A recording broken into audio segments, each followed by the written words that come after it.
In this video, we're going to talk about the 3.7 Green Worksheet, problems 3 and 4. So let me scroll down a little bit so we can see them. There we go. Number 3 says to solve each system of equations, and that's all they give you. They don't give you any other guidance. I think we're free to use whatever method we like. I'm going to get you started on these problems, not going to solve them to completion.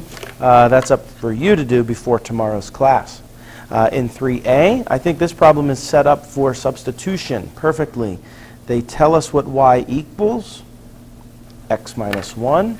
So we can begin writing the other equation, 3x minus 4, and we're going to stop and not write the y.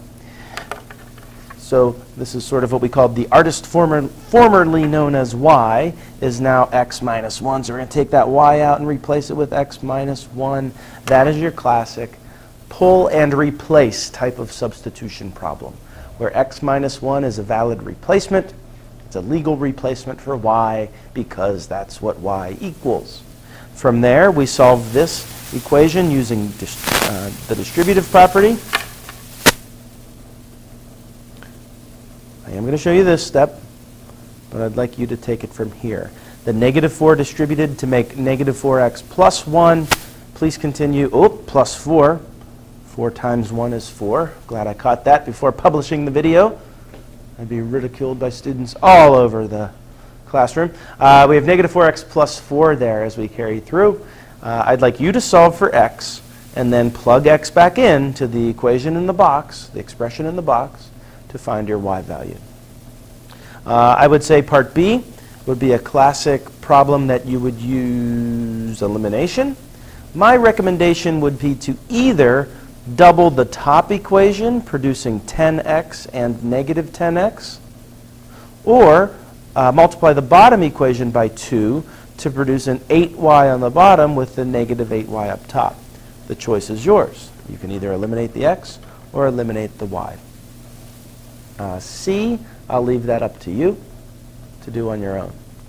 In number 4, they want us to classify them as consistent or inconsistent. So the flow chart sort of goes like this. First, you decide if they're consistent or inconsistent. If you weren't here today, this was a note on the board. Consistent has at least one solution.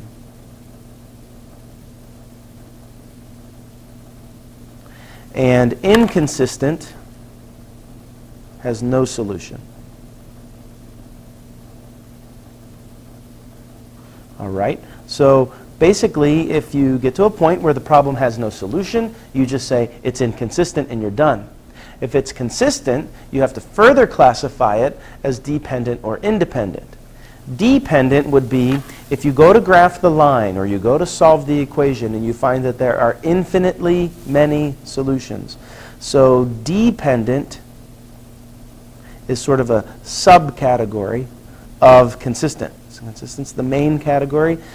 Dependent would be infinite solutions, and independent is one solution. In other words, one solution, kind of a normal problem where the two lines crisscross, and that's your solution. That would be an independent, consistent system of equations. Infinitely many solutions. That's where one would be this line, and the other equation would kind of be the same line in disguise, and when you graph it, they end up right on top of each other. Infinitely many solutions. That's a dependent, consistent system of equations. An inconsistent system is a problem like 4C, where when you go to graph those two lines, they end up being parallel. You can see we actually converted the k and the j to y and x just because they're more normal to work with in math. We like our x's and y's. You can see here that these two lines end up having the same slope. Therefore, the lines would be parallel, and that's what we call an inconsistent system. Hopefully, this little tutorial helps you to complete the Green 3.7 worksheet for class tomorrow. Have a great night.